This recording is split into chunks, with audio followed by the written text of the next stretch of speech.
Shalom, mis amados hermanos. Continuamos con el estudio de nuestra porción semanal de la bendita Torá, que lleva por nombre Shemini, que significa octavo. En el libro de Levítico, en el capítulo 10, los versos del 1 al 11, encontramos la narrativa de lo que ocurrió con los hijos de Aarón, que se llamaban Nadab y Abiú.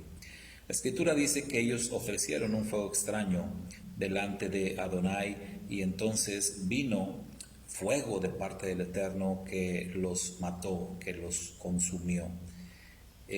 Mucho se ha especulado, mucho se ha dicho, mucho se ha hablado respecto a qué fue exactamente el pecado que cometieron Nadab y Abiú.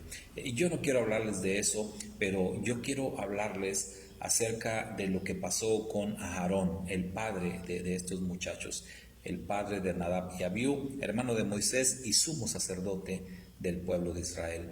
Dice la Torá en el verso 3 de Levítico 10, que cuando Aarón vio a sus hijos consumidos por fuego de parte del Eterno, cuando Moisés habla con Aarón y le dice lo que está ocurriendo allí, dice la Torá que Aarón se quedó en silencio.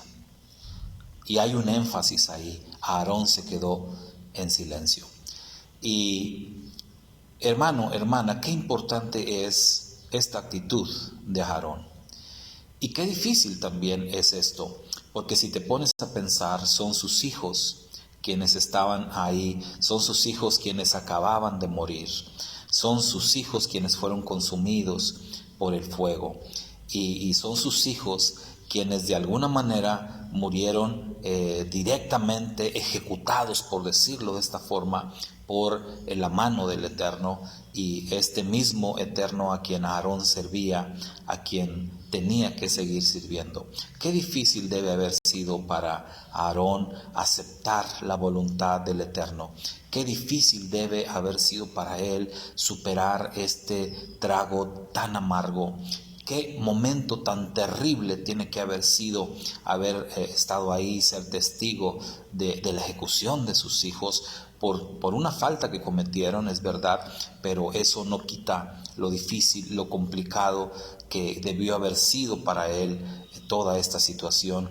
Y la Torá destaca a Aarón, todo lo que hizo fue quedarse en silencio, es decir, no reclamó, no levantó su voz, no se quejó, no cuestionó, simplemente aceptó la voluntad del Eterno.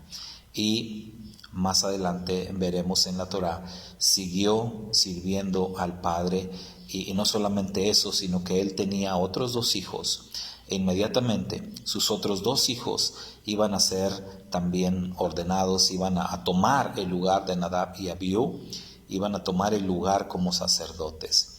Entonces, imagínate esto, piensa en esto. Él acaba de perder dos de sus hijos y ahora tiene que poner a sus otros dos hijos al servicio del Eterno, aún con el riesgo de que sus otros dos hijos también les podía pasar lo mismo que a los primeros.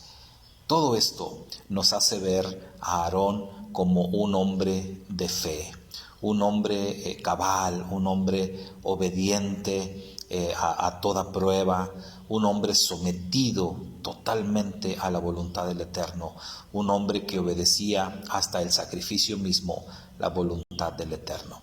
Qué ejemplo tan grande, qué ejemplo tan tremendo nos da el sumo sacerdote Aarón en cuanto a cómo debe ser nuestra actitud delante de Dios en tiempos difíciles.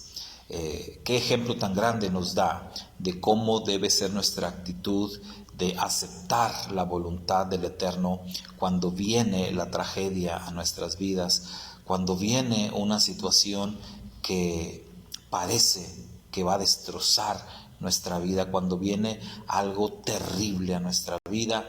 La actitud de Aarón nos enseña cuál debe ser la nuestra, una actitud de aceptación, aun cuando no entendamos. No tenemos que entender todo, aun cuando nos cueste muchísimo entender, aceptar lo que está pasando, debemos de callar, y calladamente aceptar la voluntad de nuestro Padre Eterno.